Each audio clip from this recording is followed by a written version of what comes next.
Some days I am so tired and want to quit, but when I look at the life that I want to live, quitting is not an option. I will never miss a moment to light a candle for my showers and do a face mask, probably like every night.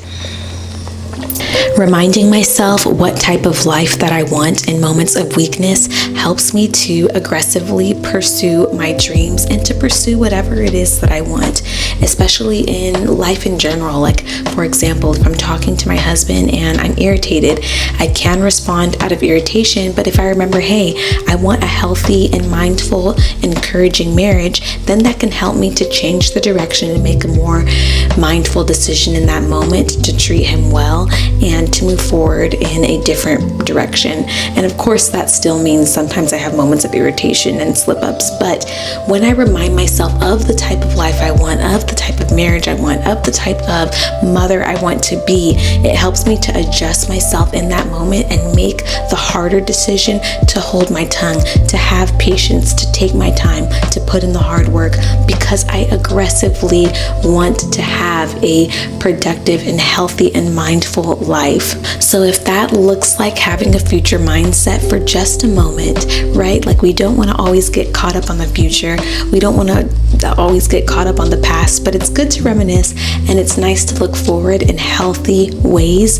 And I think one of those healthy ways is reminding myself, hey, what type of whatever it is, fill in the blank, do you want? Because what you're doing now is going to create that result. So especially in this season of being exhausted, there's certain things that I want to do for myself, certain hobbies that I want to pour into, and certain things that I want to pursue.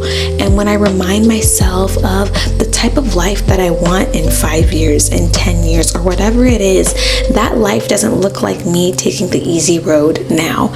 And so it's especially important for me to keep reminding myself to go after what I want and to not allow myself to be hung up on my feelings in the moment. And of course, that's not to say that you can't rest. Rest is a beautiful, beautiful thing. I have a video on rest that I have on my profile if you would like to watch, but rest is a beautiful thing. And it's also a beautiful, beautiful thing to be realistic with yourself and honest with yourself.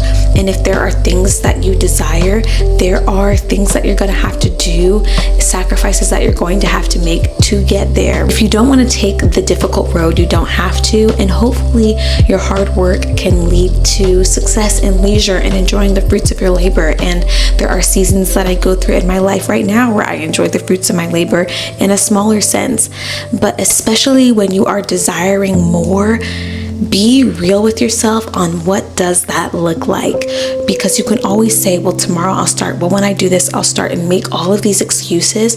But when you really get down to the nitty gritty on why you won't do what you need to do, the reality may be that you're just not prioritizing yourself enough.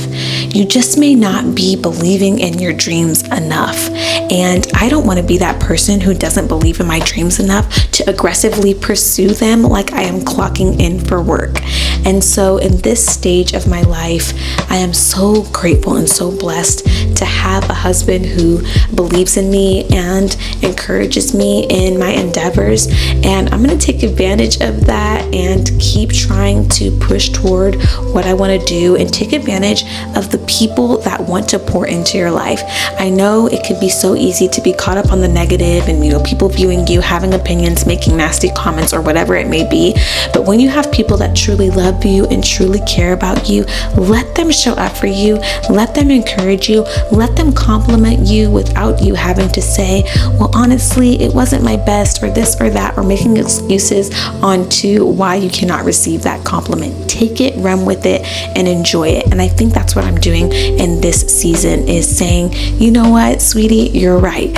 I do have a knack for speaking. I do have a desire to do this, and I am good at it. I am going to pursue that, and going to post, and going to try, and going to keep pushing even when I'm tired in those difficult moments, to pursue something that means so much to me, and that my husband sees such a light in me when I do it.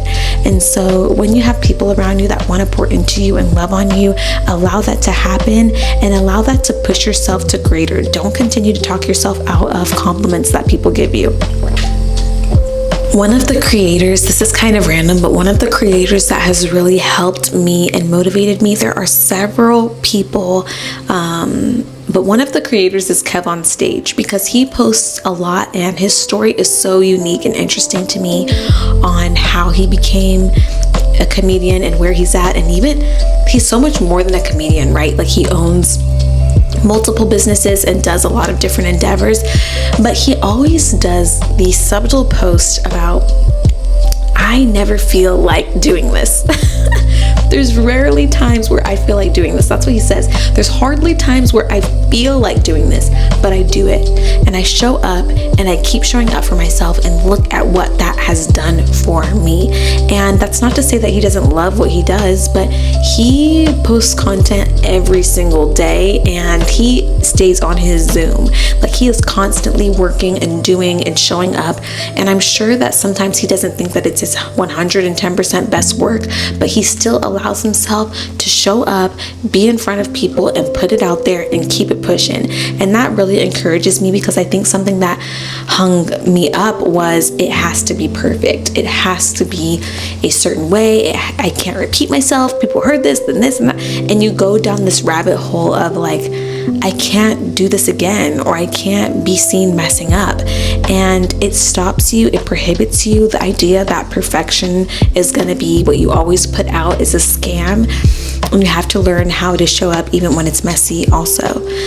And so that's what I'm doing in this season. Hair undone, baby freshly put to bed, shower waiting on me. I'm gonna show up for myself regardless of what that looks like, because I love having conversation. I love having a community. I love encouraging people, and I'm gonna do that whether I'm looking like a fresh face of makeup or whether I'm barefaced and about to be ready for bed. I'm gonna keep showing up for myself regardless if I feel like I am 110% or if I feel like I am on 20%. And again, that's not to say don't rest, but that is to say that if your feelings dictate how you move, then a lot of the times you will stay stuck. And one last thing for people who are watching is, most of the time you do not have to wait until you feel good to get started. You have to get started to feel good. You have to get started, work out the kinks, show up for yourself, and eventually you will become a master at what you do, and you will be showing up for yourself in a way that is beautiful and more polished. And in the beginning it might look a little rusty, but you will eventually get there. And I say this for myself also, is that it's okay for it to look imperfect, and there's somebody out there that values seeing that imperfect start and is encouraged by your story, and you will get what you need to get done when you make the decision to show up even when you don't feel like it. Thanks for watching.